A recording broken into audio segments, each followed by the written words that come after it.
I want to thank you all for attending, especially I hear this is a monumental night for the staff, so thank you for being here with us. We're missing one. I second that. We also want to thank our sponsor, the BW PAC, the Black Women's Political Action Committee, for sponsoring this candidate forum this evening. All candidates were invited to participate in the forum, and we regret to inform you that Andrea Lowe, candidate for Oakwood Village Council at Large, had an emergency and is unable to attend this evening. I am Councilwoman Candace Williams in Ward 5 for Oakwood Village, and we look forward to tonight's forum. I would like to introduce our moderator, Eric Stubbs. He is a former Board of Elections election official for Cuyahoga County, and he is also currently the Executive Assistant to Mayor Booker. Turn it over to you. Good evening. Good evening. Well, we're going to start. It's a nice night out tonight. We're pushing the name a little bit, so we're going to get going. The rules of engagement tonight, we're going to have 3 segments of conversation with these candidates. The first, of course, will be they'll introduce themselves, have 2 minutes to introduce themselves, tell us a little bit about them, so you'll get a little fuzzy feeling from that. In the second segment, we will have 5 pre-selected questions that each candidate will respond to. And as we do both segments, we'll go right to left, and then we'll start back from left to right for the second segment. So it's fair that somebody always starts off.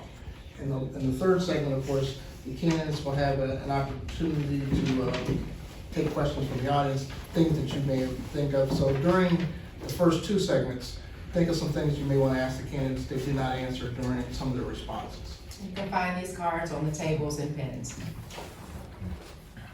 Okay, we're going to start off. Thank you for the invitation as well. And Thank you for joining. yes, so we're going to start off from right to left with Ms. Scruggs. If you want to start off with an introduction of yourself for 2 minutes. Hello, everyone. My name is Tanya Scruggs, and I have lived here in Oakwood Village for the last 11 years. And this was my very first opportunity to be a homeowner, and I'm very excited about it. And my background is in education, been in education for 21 years. And because of being in that environment, I had an opportunity to really learn what it takes from the educator standpoint to helping our students to be ready for jobs, to be ready for a career, or to even be ready for entrepreneurship. So transitioning from being a kindergarten teacher all the way to being a high school principal, I've got an opportunity to kind of see the whole spectrum. When I was a principal, the one thing that I was able to see was to be able to be an advocate for my teachers, to be an advocate for my my staff and the things that they needed when we were in board meetings. Also, as a choir director, I know what it takes to bring a group of people together for a common purpose so that we can make sure that we meet the need of the congregation in song. And as a youth ministry leader during COVID, one thing that I had to do was figure out ways to keep us connected. Figure out ways that the youth could still be able to see each other, and even though the world was separating, being able to stay together. And as an entrepreneur as well, the thing that I've been able to see is that big businesses and small businesses, the small business is so important in our communities to make sure that our communities are vibrant and still growing. So we really want to foster that relationship between the small businesses as well as the schools so that our students and our families can connect. Thank you. Oh, you got a timer? Oh, I'm in trouble now. One thing before we move on, please introduce what race you're running for, your ward. Ward 1, I'm running for Ward 1 council seat, Oakwood Village. Thank you very much. I want to thank putting on this forum here. I think I wish all communities did something like this. Be able to talk about each other, talk about ourselves to the people, the voters. Grew up right down this road in Maple Heights, right there on Rockside and Dunham Road. My parents lived there all their lives until both of them passed away. My father was a truck driver, drove a truck in the steel mills at J&L Steel, and worked 7 days a week. until it was summertime when he golfed on Sundays, so he took Sundays off. I've learned, and my mother was a stay-at-home mom. She had, the tough job raising us 5 boys. But I'm known as the mistake in my family because there's an 8-year gap between me and my next brother. So all my brothers and sisters graduated from the early 70s to 77. I come around and graduated in 85. From my parents, I learned the values of hard work, loyalty, fairness, dedication. And from that, that's who I am. I have 3 children, 2 grandchildren. The mistake, when he was a lot younger, had a oopsie. So me and my wife, we had a child when we were young. I started working when I was age 14. My parents were simple. Hey, guess what? You want a car? Go to work. So I started working at 14, worked all my way through college, put myself through college, and went on to law school. That's my upbringing, middle class, working class background. I am sorry, I'm running for judge for the Bedford Municipal Court, sorry about that. And I just want to let people know, voting for judges is so important. With all due respect to any other candidates that might be on the ballot, judges are the ones who could take your life, liberty, and property away. No other candidate, whatever position is, can do that. Thank you. Good evening. Thank you, everyone. Robert Palutz. I am a candidate also for the Bedford Municipal Court. I graduated from Solon High School, went to Ohio University, graduated from Cleveland Marshall College of Law. I've been elected to Solon City Council 6 times. I'm in my 22nd year as Solon City Councilman. I am a civil litigator. I have criminal law experience. I have experience in every area that the Bedford Municipal Court has jurisdiction over. Over the past over 2 decades, I've done a significant amount of landlord-tenant work. I've done a lot of criminal defense work. I've done a lot of civil work. I have the experience and knowledge in order to serve as a municipal court judge. I've been a Democrat my entire life. This is a Democratic primary. I've been a precinct committee person for the Democratic Party. I've been a central committeeman. I've been an executive committeeman for the Democratic Party. I've also served as chairman of the Safety of Public Properties in the City of Solon. I've served as the Planning Commission chairman. I've had cases in every court in the state of Ohio, the U.S. District Court. I've had cases in the federal court, in the U.S. Supreme Court, and I'm uniquely qualified in order to serve on the Bedford Municipal Court.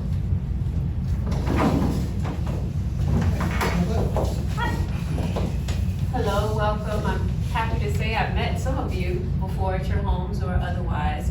My name is Erica Nikolic. I'm a 4th generation Oakwood resident. I've been here all my life. I graduated from Bedford High School, and my family has been here as a very small child. I grew up with my auntie. She was a councilwoman of Ward 5 like Miss Candace Williams. And as a child, I saw her become a councilwoman and put a park right next to our home and name it after our family. So at that time as a child, I saw someone in our family take the initiative to get involved and fill a need in our community for not only our family, but for other families. So from that early age, I was inspired to serve. And I continue to do that. My degree is in public policy from Duke University. I'm also an attorney. I'm a litigator, although I'm not running for judge. I'm running for counsel at large in Oakwood Village. I have 12 years as a litigator on Wall Street. I do securities and antitrust litigation. And through that process, I realized I wanted to be more in touch with people. So I moved into child protection and worked in the UN. And that was my government experience. I worked in the office of the president to get the age of the girl child raised. So my whole life, my whole experience has been in service and policy. And I'd love to bring all of what I've learned across the globe to our community to ensure that the well-being of every resident is taken care of properly. Thank you. Continue to stand up. We're going to start back with you. Okay. Tell us on how your past experience and background has has prepared you for this opportunity to run for office? Well, starting with my degree in public policy, it's very important, and add to what I just said, I also am a realtor, a licensed realtor, and I taught ESL for 6 years in Europe. So I'm also very keen on the nuances of education. So being counsel at large requires a breadth of knowledge about many different fields. It isn't just about one particular area. And that's my sort of superpower, is I have in-depth knowledge about many different areas. Housing, education, policy, international diplomacy, which is very important because bringing conflicting sides together is very important. In our community, we have Republicans, Democrats, but what's most important is getting something done. And what's really required is being able to mobilize people and having those conversations and meeting people wherever they are in order to get them to do what needs to be done. And so my background is very broad, and it has all of the details that are required to address any issue that will come up in our community. Same question, sir. How's your background preparing you for this opportunity to run for office? I think a lot of my background, I have a lot of trial experience and a lot of experience, but the one experience that I do have that's unique to this position is I have drafted legislation that's actually interpreted by the Bedford Municipal Court, such as rental registration, such as building code enforcement for the city of Solon, zoning code ordinances. I've drafted those for the past 22 years, not just as planning commissioner and the chairman of the planning commission, but as a city government official and a city councilman. So I've addressed all those issues, and a lot of the ordinances that are enforced that are actually litigated sometimes on the criminal level as well as the civil level, I've actually drafted. So I do have an interpretation and knowledge of what the city council, as other city council members are running, what the city council was thinking when they drafted it, and I have some knowledge as to how they should be interpreted based on that knowledge. Mr. Coffin, same question. How have you been prepared for this opportunity to hold this office as a judge? Quite simply, 2 words: experience matters. We know that Judge Melling can't run for re-election. That's why it's an open seat. For the past 17 years, he's been my mentor, because I've been a part-time judge or an acting judge, like a substitute teacher, and a magistrate working in the Bedford Municipal Court, handling all of these issues that come before the court, including evictions. So I've been doing it for 17 years. I know what to do when it comes to sentencing, because I've been doing it for 17 years. In addition to that, like Rob, experienced litigator. I handle complex litigation cases such as products liability, medical malpractice, wrongful death. Been to the Court of Appeals, Supreme Court of Ohio several times, 6th Circuit Court of Appeals several times. In this race, I'm a former prosecutor and a law director. Law directors, what do? They draft the actual wording and legislation of what council wants. They give advice to council on constitutionality of ordinances that they may want to pass, along as whether those ordinances meet the city's charter. Additionally, they make sure they meet the laws of the state of Ohio, as well as the Constitution of the state of Ohio. So I've done that, just like Rob has stated he has. Former prosecutor. I'm the only candidate in this race that has prosecuted defendants. I also represented defendants, and I also adjudicated or ruled upon defendants as a judge. Likewise, in the civil arena, I have multiple settlements of $400,000 or more. Very experienced when it comes to civil. I'm the only candidate in this race that has represented plaintiffs and defendants in civil matters, as well as adjudicated, ruling on civil matters as a judge. Based on my collective experience as a law director and prosecutor, I also taught as an adjunct professor legal courses in legal studies and paralegal field. So I have a wide range of knowledge, a wide range of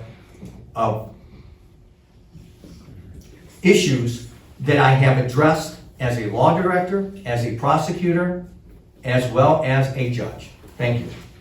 Before we move on, for those folks who don't know what areas that the Bedford Court, Municipal Court covers, it covers Bedford Heights, Bentleyville, Chagrin Falls Township, Glenroe, Highland Hills, Gorman Hills, North Randall, Oakwood, Orange, Solon, Warrensville Heights, and Woodmere.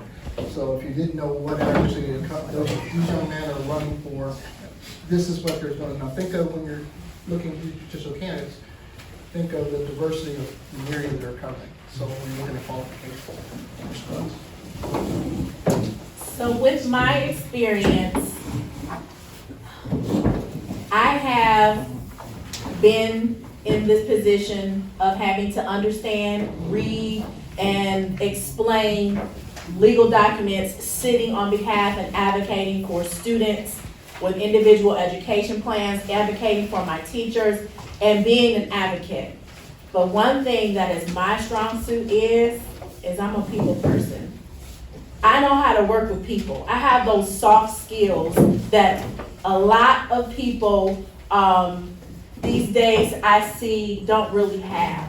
And so there will be issues that will come across that sometimes it just takes a little bit of empathy, and it just takes someone just to kind of go and shake a hand, or someone that can actually just have a conversation with someone. So I know that all of my background and all of my education will come into play with this position, but my strongest suit, and anybody that knows me, I just like people. And I want to help people, and I want to work with people, and I love my community, and I love being the connector. I've been told that you're the glue. You're the glue, and I didn't really like that because glue gets kind of pulled, right? Glue has to be stretched, but I respect that at this point because I know that it is going to take someone to be able to listen when our community has a concern. It is going to take someone to be able to have empathy and say, how can we be creative and solve these problems? So that is one of my strong suits. Thank you. In order to give the two candidates to come in an opportunity, we'll give them 2 minutes to introduce yourself, and then we'll start back in with the second question. So, Mr. Warren? Ladies first. Yes, I'm sorry. Because I was one of the ladies first. Okay, let's get it. Hi, Elaine Gaither, Good. currently Counselor at Large in Oakwood Village, Okay. rerunning for the position. Primarily interested in continuing the family-friendly growth position that Oakwood Village is in at this point in time. My name is Johnny Warren. I'm council president of Oakwood Village. I've served the village since '96 with a 4-year span from 2003 to 2007, and then continued on. And so I've had the pleasure of working with the Oakwood Village as council president. My background has been community and economic development, and upon me going to Oakwood Village and becoming the council president, we have did miraculous growth and development in Oakwood Village based on the knowledge that I have in construction. I've been in construction. I got into construction when my son was 4 months old, and he's currently 46. I understand community economic development. I'm chief of construction for community development for the city of Cleveland. And so I have a lot of community and economic development experience. The growth of Oakwood Village has been part of what the collaboration between council and the administration has caused, and made Oakwood a community that is really on demand. Okay, you're running for? Council at large. Counselor at Large. Okay, we're gonna start with Ms. Scruggs on the second question. Second question, what is your vision for community? Judge Papa, thank you so much. I can't express how thankful I am. You are truly a blessing for me and my girls. Signed it Tequila White with 2 hearts and dated it. I can't tell you what that means to me as an individual to help someone out. Far better joy and satisfaction than actually putting someone in jail. There's other individuals that have commented to me, like, he is a nice, good guy. if he is my judge, and he is very caring. That was done by Iqbal Aham. There's another one, said smart and fair. There's another one by Jerome Gregory. He was very fair. If I lived in Bedford, I would vote for him. Good luck, Judge. And these were unsolicited comments that were made on my social media from people that appeared before me. Public servant, that's what I want to do for this community, being a public servant. That is why I believe, based on my experience, based on this passion to help people under the right facts and circumstances, why I've been endorsed by so many mayors in our 13 communities, 9 of them or 8 of them, 35, 40 council people, mayors including Oakwood's own mayor, Gary Gotcha, along with Congresswoman Chantel Brown. That's why I believe that I've been endorsed, along with the FOP and labor unions. So that's what my idea of community engagement. I got to get out there to hear what's going on so I could make an informed decision of what's necessary to do for the community. And that's what my goal is for communities engagement. I have a demonstrated knowledge and ability of community engagement. I have thousands of residents that I've engaged with for 22 years. I've been elected 6 times in the city of Solon. I was endorsed by the Cleveland Plain Dealers saying I was the best qualified candidate for this position. You talk about safety of our community. I've been on the Safety and Public Properties Committee in the city of Solon, and I have worked to keep the city of Solon one of the safest communities in Northeast Ohio with the best possible equipment. With regard to engagement in the community, I have demonstrated and know how to engage. I have weekly emails that I send out to residents in my ward. I have newsletters that I send out to residents in my ward. I have text messages that I send out to residents in my ward. I do social media with residents in my ward. I anticipate doing the same thing with people in the 14 cities and villages of the Bedford Municipal Court to get their input. It's not just showing up at community events. A lot of people don't show up. They don't have time. You have family obligations, other obligations. You have to make yourself available when people are available. And that's what you have to do in order to engage with the community. So I have a 22-year track record of returning every phone call when people call me, of returning every email, following up with everyone, coming up with an action plan if someone has a problem. And this has been the reason why I've been elected 6 times in the city of Solon. Thank you. Hi, so as council at large, being over all 5 wards, I think our role is particularly special because while the ward councils will deal specifically with what goes on in the individual wards, council at large, we have a responsibility to look at the community as a whole. And some of the things that I would envision to engage, things like inclusive cultural celebrations across the community where we're not just looking at one group or entity, we're involving all different types of cultural aspects of the different residents. I would love, and then bringing all 5 wards together and having these type of inclusive cultural celebrations. Youth programs that would engage our youth to focus on things such as agriculture and financial literacy. Those are huge for me. I think we need to get back to growing our own food and managing our money in better ways. And these are things that go all across the wards. Other things such as, environmental issues, making sure we're thinking about what are our natural resources, how can we protect them, how can we utilize them, what are ways that we can make sure that the industry that's coming into our communities, that they're doing the things that they're supposed to do, that we're protecting our environment, and that we're living in a space and community that is not harmful to us, that the soil and the things that are in our communities, in our backyards, that they're not causing harm to us, they're not making us ill. That's one thing that's very dear to me, environmental issues.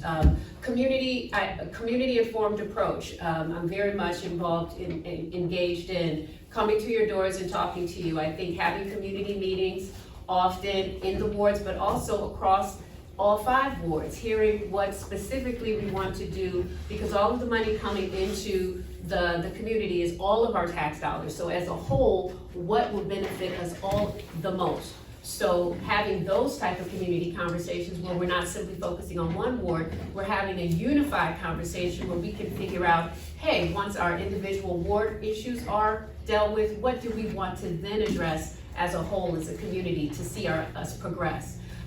Many other things in terms of maybe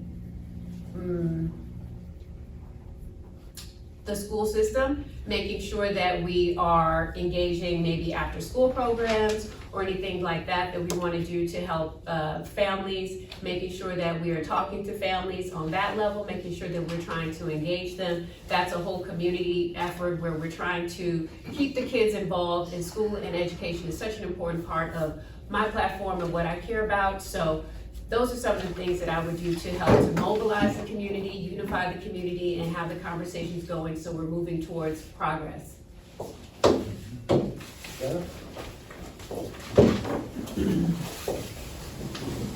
Just the advantage that I have right now is that I am currently serving as council at large and have made friends with many of the residents in the community. Many of them will call me with various issues that may be happening either in their families or around their property, able to help resolve those kinds of issues. As a community, we always put on events for children. Summertime, we have the summer programs for the children. During the year, various activities that all family members can be a part of. Summer concerts, anybody that's in Oakwood knows about the summer concerts that go on in Oakwood. And other communities take advantage of it because it's outdoors. Our directors in our departments are very familiar with most of our residents as well. One of the incidents I can tell you, when we had a snowstorm, one of the residents had to get the family member to the doctor, had a serious issue, and called the service department. They came right out, moved the snow so we could get this resident to the hospital. Those kinds of things are prevalent because we have such an aging community in Oakwood Village. And because of that, the kinds of issues that we end up resolving are because our population is aging. We are working to keep our properties in a manner where young families want to come in. Part of that is because who we are, what we offer, the taxes that we pay, and the school. Our schools are offering more, we need our schools to offer more programs for our children who don't want to go to college, to get into the trades, all the kinds of things that we used to offer in schools need to come back, so we're talking about that. So anyone in the community who has ideas, if they call us, tell us about them, we bring them to the floor of council. And if it's something that we can put on the books, if it's something we can do, it's something that we work on getting accomplished.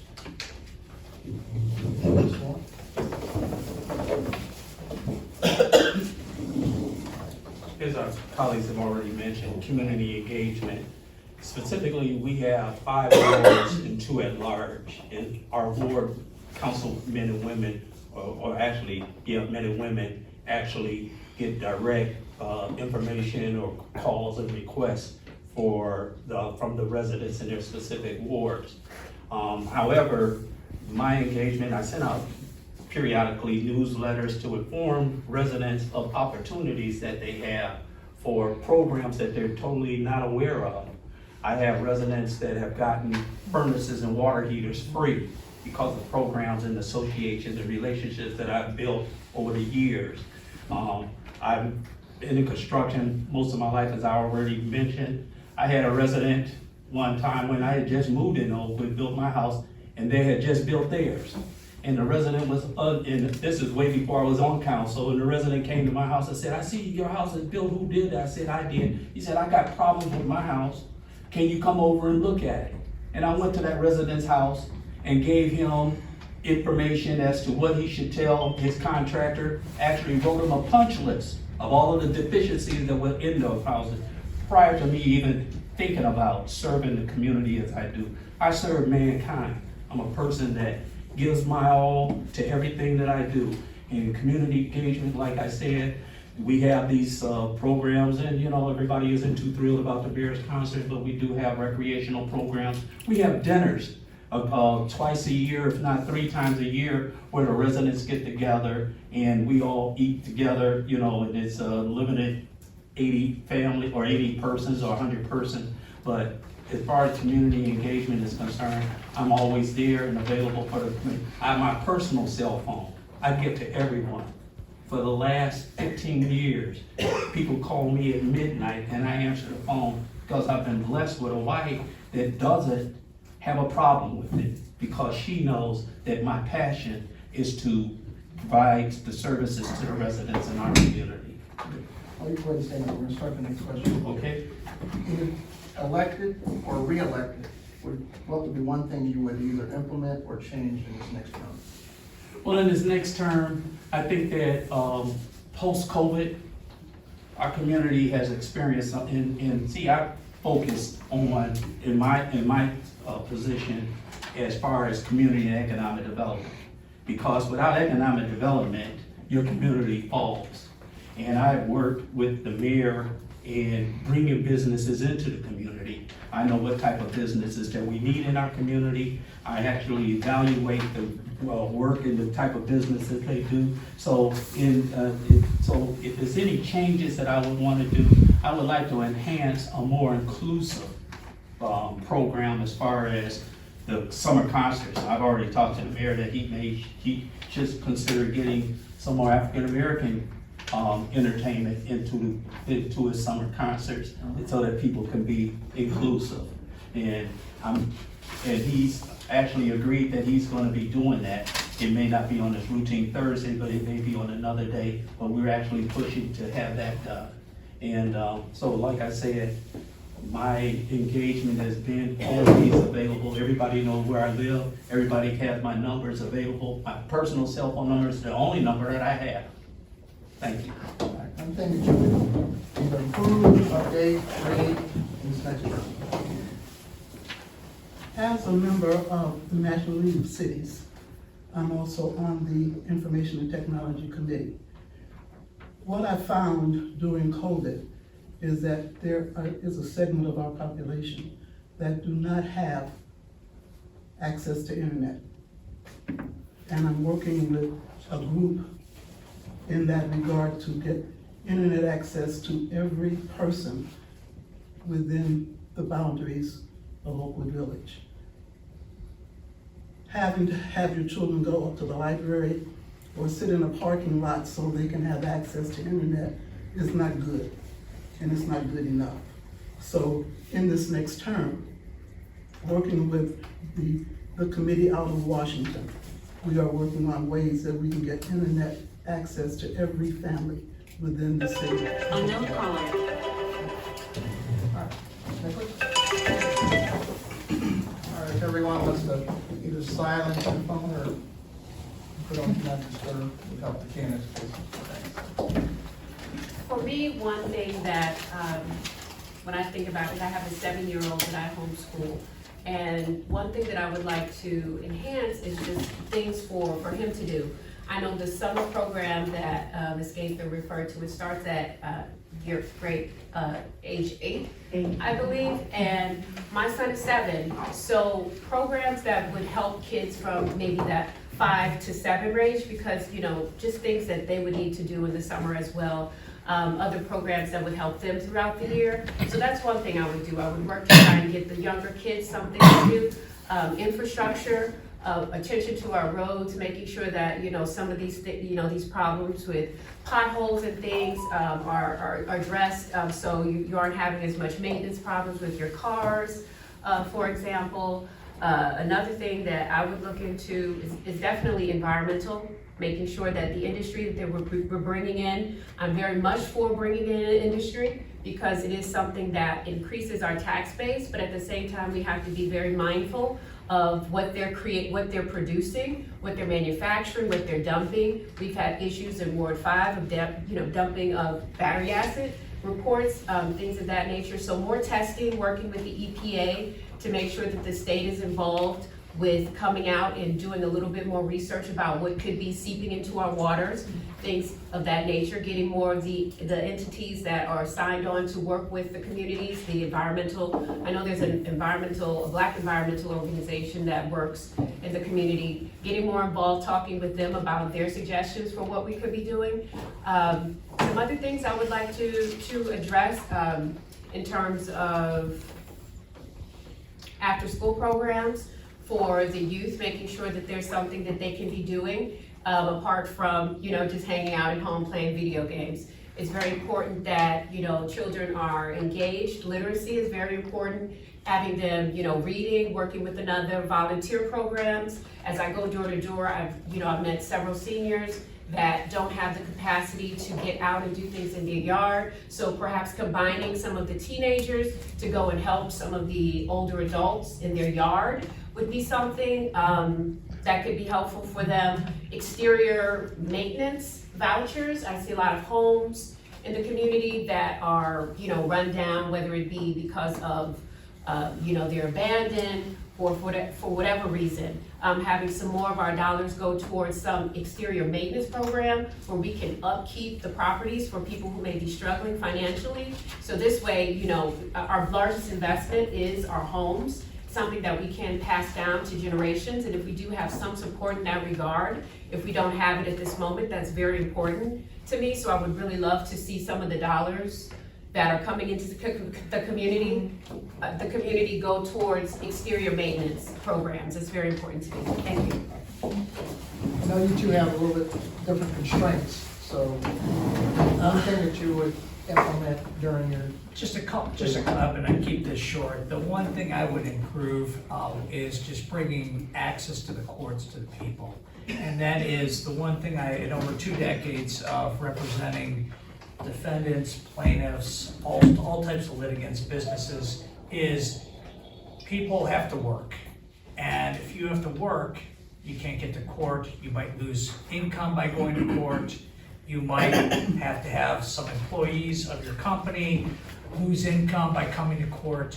I think we need to address the court hours, do more via Zoom, do more via maybe extended hours or earlier hours during the day with regard to cases. And the other thing we need to do is desperately, this court is the only court, one of the only courts in Northeast Ohio that does not have electronic filing. If you want to file something in the Bedford court, you have 3 options. You can bring it there in person, you can mail it in, or you can fax it in. Those are the only 3 options they have. So I think the electronic filing is definitely a necessity, but I think bringing the court to the people via having some type of extended hours or hours where people actually can attend will be a lot more helpful. And if people were able to do it, I'd be happy to stay there till 8 o'clock at night. I'd be happy to be there at 7:30 in the morning, whatever hours work for the people.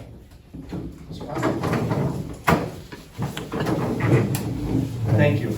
I just wanted to address one thing, and this goes along with the improving the court. Robin mentioned about social media. And this is where my experience comes into play. Social media, communicating with defendants.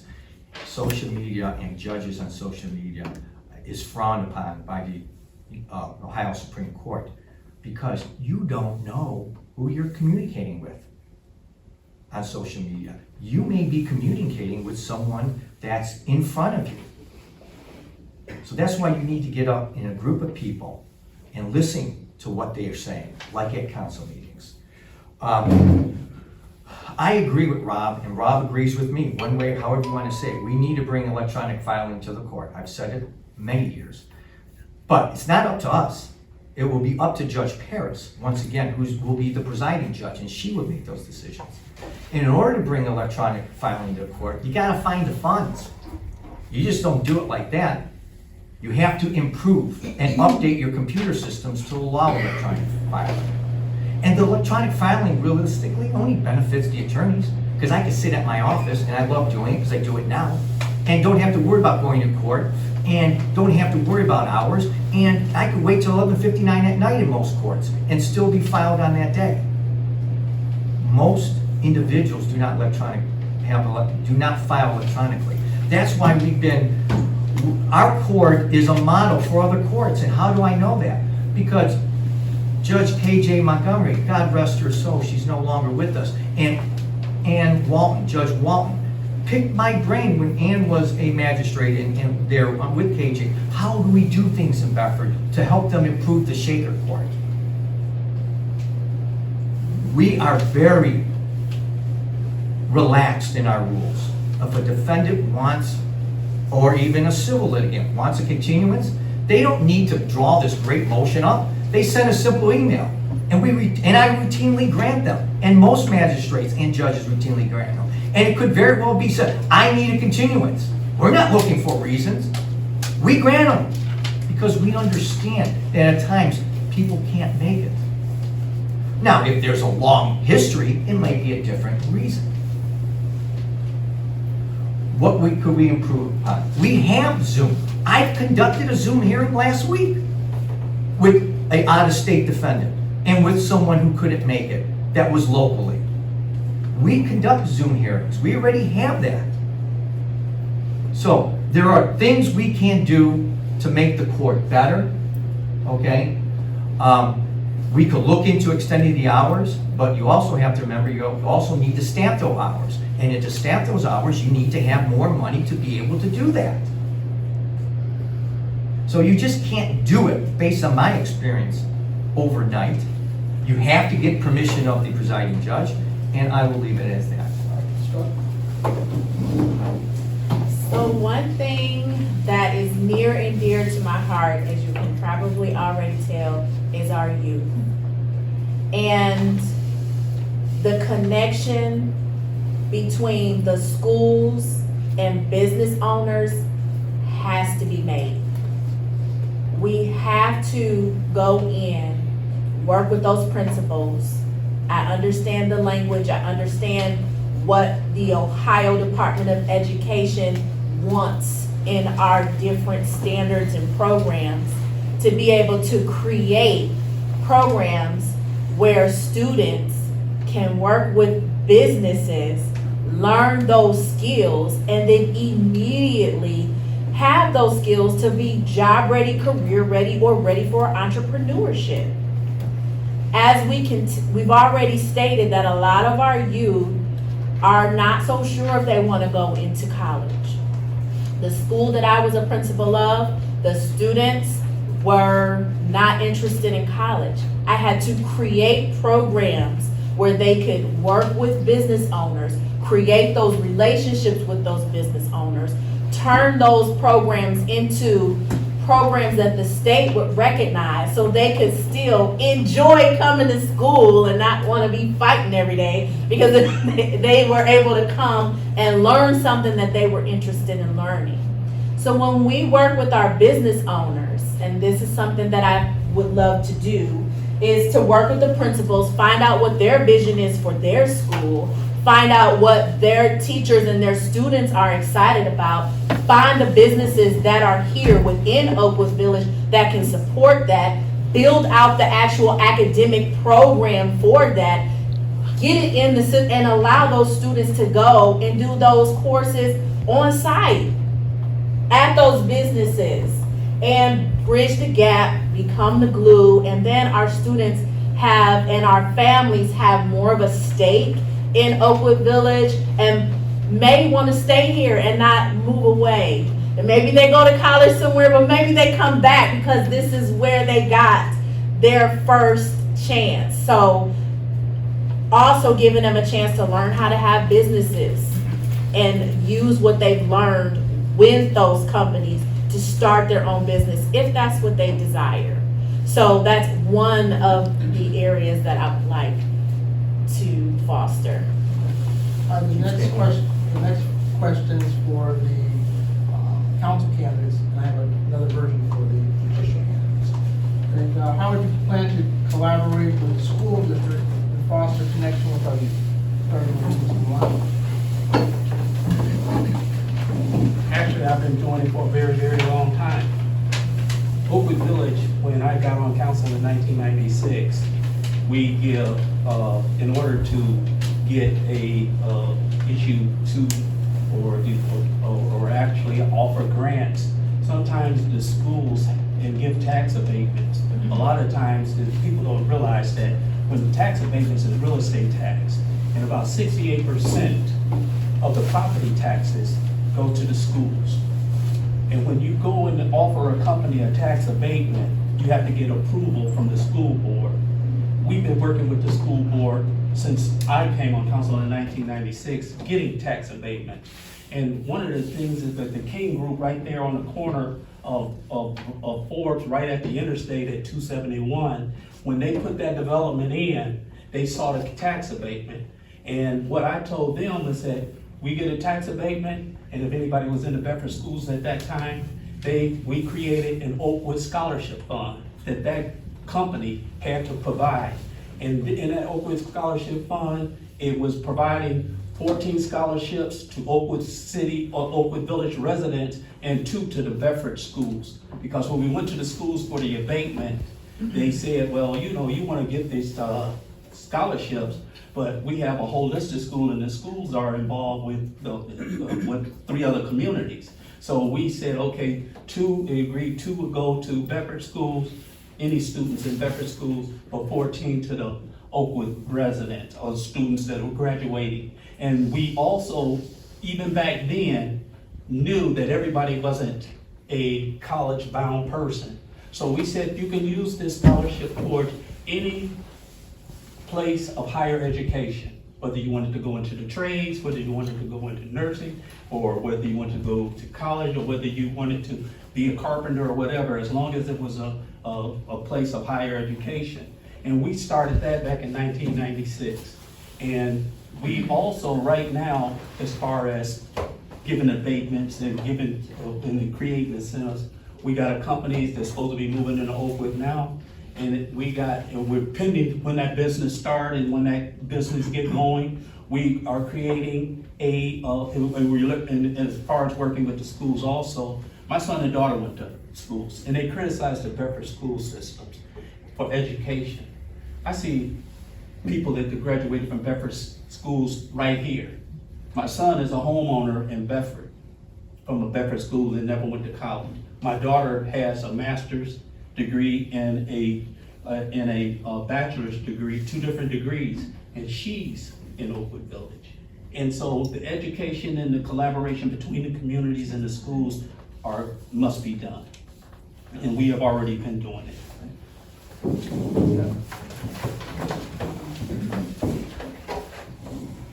There's not much I can add to that because we're working together to get this done. However, we recently had a group of young people in the Bedford school system who were working on governmental issues, learning how to be lawmakers. We want to reinstitute that.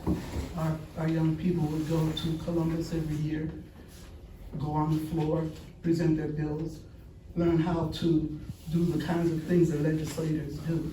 So that's one of the things that I'm looking with another person on council who wants to do it with me to get our young people back into learning how to become legislators and how the law actually works. And who knows, they may become president, they may become judges, but learning how the judicial system works, learning how the law system works, I think is very important for our young people. When I grew up, I didn't know a lot about it. And the more you learn, the better you're able to function within the system. So we want them to know exactly what's going on so they understand what it is that's going on around them.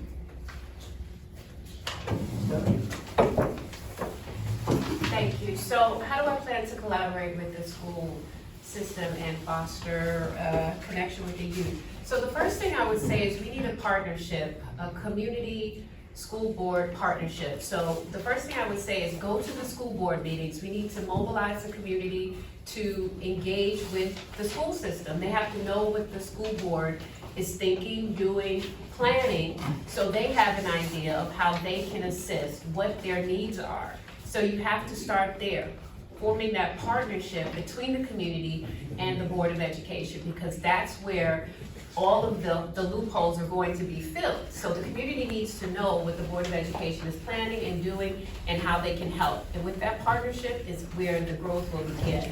And that's one thing that I would plan to do, help mobilize the community to help them understand the importance of getting out to those meetings, or at least communicating what happened at those meetings to the members in my community, so they understand what they should be focusing on, what are the things they need to make sure that our school system is going to move forward. The other thing would be supporting and advocating for funding and resources to go into our schools.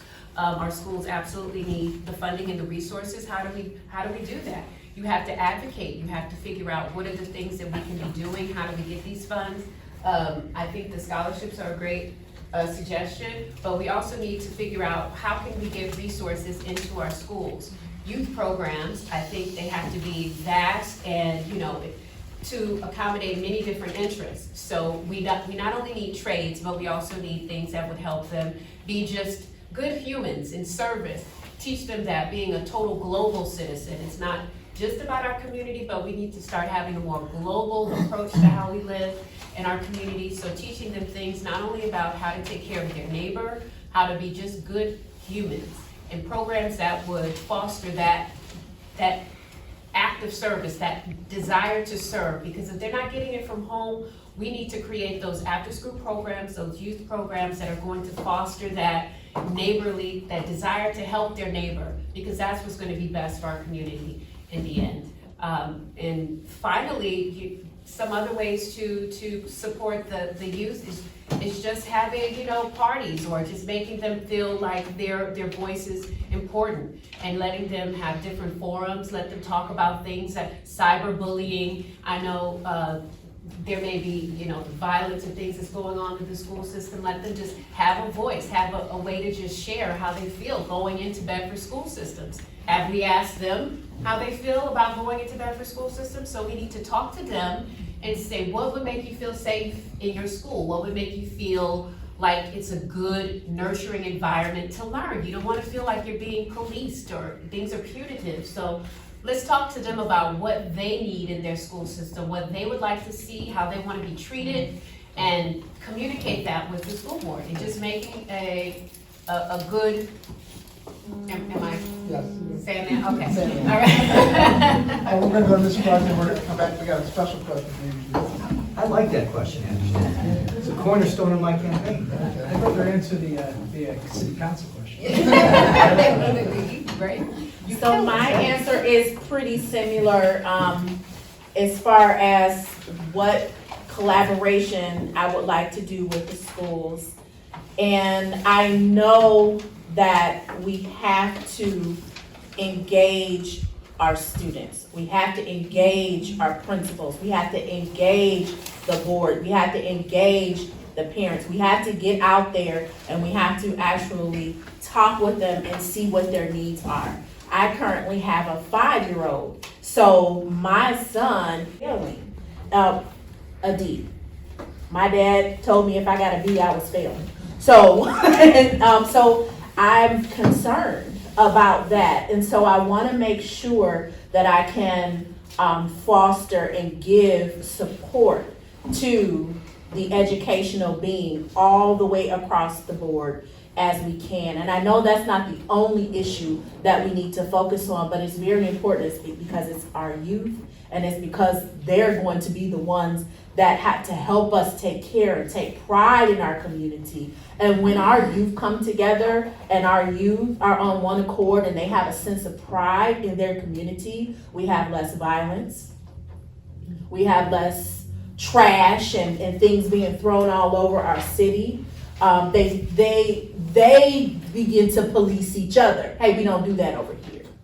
But it has to start with them believing and having the faith in their city and their community, and them having a voice is just the start. So I would go in and make sure that we're getting those surveys done, working with the student council. The student council should be working with our council. They should know how to make this thing work, getting them prepared for what's next. So, so many ideas, not enough time to talk about it. Right, Mr. Dillon, you're in a unique situation, so how the youth that come through your court, their next stop is, of course, downtown. So how do you, and you have a very diverse community you deal with, from Bentonville to Garfield Heights, they have different issues. But the youth, what youth programs would you institute in your court so that they don't get to downtown? So that we keep them at this level, because we know what happens when they go from municipal to justice to bound over. So how do you deal with that in your court? That's a great question, and that has been a cornerstone of my campaign since I started. As you may have seen my passion about helping defendants out, I am equally passionate about this, okay? And candidates ain't supposed to say this and buzzwords and so forth, but they've taken God out of the classroom and discipline out of the home. I truly believe that. I don't mean teaching religion, I'm talking about teaching morals in schools, okay? And discipline out of the home, I'm talking about, where are the two-parent families, where is the bad mom and the good father, or the good father and the bad mom, as far as being good cop, bad cop. Discipline is lacking. I really see that in our youth today. You just see that by their actions. So answering your question, I want to go into the schools. I'm not sit there as a judge. I'm taking off my jacket and robe. I'm going to sit on that table and I'm going to speak to them like they're my children. Because we are all young and dumb. I was young and dumb. I grew up in Maple Heights. I was young and dumb. I didn't realize that what I did, if I would have got caught, could affect me for the rest of my life. So I wanted to relay that message to them. And originally I thought I could go ahead and start with just the juniors and seniors. After talking to educators and other people in the school system, and my own daughter, who I should have went to first, because she was teaching down in Fort Lauderdale, but she wanted to make a difference. So she took a job teaching in Brooklyn, New York, in a predominantly, or basically all African-American and Hispanic school. And I explained to her what I wanted to do. She goes, "Dad, you're dumb." And of course, I just jumped back. I said, whoa, you're still, you can still go over my knee, young lady. She goes, "No, Dad, you really are dumb. You can't start at 11 and 12 graders. You got to get them young." I go, "What, junior high, or what they call 7th and 8th grade?" She goes, "No, Dad, you got to hit them in 5th and 6th grade." So that's my plan. And I've been saying it since day one. It's not something new. I want to hit them in 5th and 6th grade, 7th and 8th grade. Then again in 11th and 12th grade 3 times. And I talk to them on a one-on-one basis. I talk to them when they're younger by their first name. "Hey, Taquita. Hey, John. Hey, Joe. Did you ever think?" And I'll stop, thank you. I think I have a little bit different approach here, but going to schools is very important. I mean, I have participated before COVID, for about 19 years, I participated with these Solon schools with different programs, as well as mentoring and career days and everything else. But I think the way to go about it is when you go to court, when you're 18 years old, you come to Bedford Municipal Court. It's the first time you've ever been in the court system, typically. And I think that yields a chance to really address it then, rather than even before, when you're in middle school, 5th grade, 6th grade. I think that's something for juvenile court. This is a serious situation. I think you need to have diversion programs. I think you need to have situations where you look at mental health. You need to look at the root cause of the problem, because if you don't hit the root cause of the problem, I've been doing this for 22 decades and more, but when you don't look at the root cause of the problem, it's always either substance abuse, alcoholism, or there's some other underlying issue why 18-year-olds get into trouble. It's not, sometimes it's just bad decision-making, but there's usually another root cause of the problem.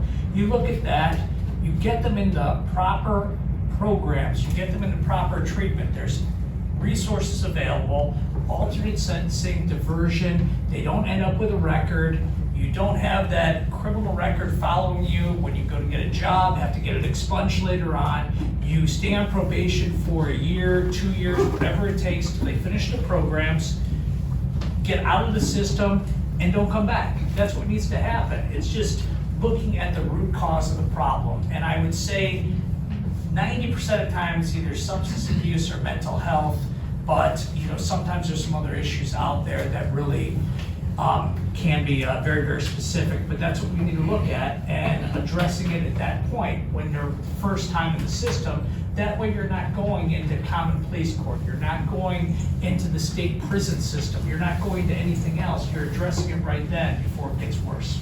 All right, we're gonna transition. Is there any questions from the audience that we have? Yes, sir. I'm going to apologize. Everything has been kind of upbeat and non-negative, very happy here. But it's been a lot of times when you listen to these candidates, all you hear is rainbows and ponies. And you don't get the truth, the power that actually is out there. So in this case, my question is for Mr. Papa. Being that you were a lifelong Republican before this judge's race, you switched to be a Democrat just to be in this race.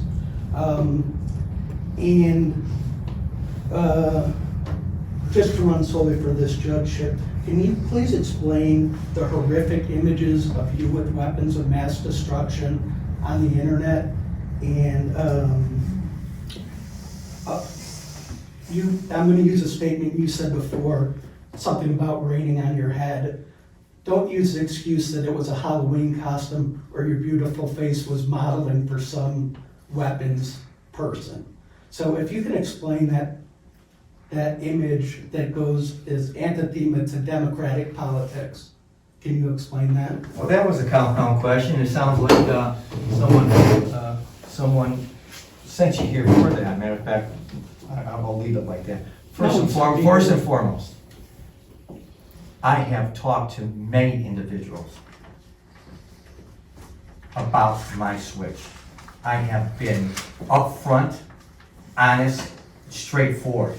I'm the one, when talking to elected officials, along with Central Committee people, and when asked, brought it to the forefront. Yes, I was a Republican. And I gave them the same answer over and over and over again, consistently. I switched for Trumpism. Simple. And just because I switched, it shouldn't be held against me. It should be celebrated. I realized, starting in 16, 17, and 18, that my values were more in line with the Democratic Party. Compassion. I show compassion with the Taquito Whites of this world. Inclusivity. Fairness. Equal justice. Those are my values. Those are the Democratic values. And I saw those values are on the Democratic side, not the Republican side. That's why I switched. Simple as that. Those pictures are from... I haven't addressed those pictures yet, sir. Okay. Okay? So, you asked a compound question. I am going to the first question. So yes, I switched. I have supported Democratic candidates all along. Chantel Brown, along with Marsha Fudge, along with Mayor Ed Kraus in Solon, unlike my opponent who endorsed the Republican challenger when he was running. Race. Was that? That's a nonpartisan race. But he was a Republican he endorsed, okay? I have contributed in 2020 a generous contribution to the Cuyahoga County Party. In 2022, I was out passing out the Democratic slave card in Independence. So it isn't like just, this is a lately come Johnny type of scenario. Second question was about the gun, okay? It was simple, okay? I was with a friend of mine who received an award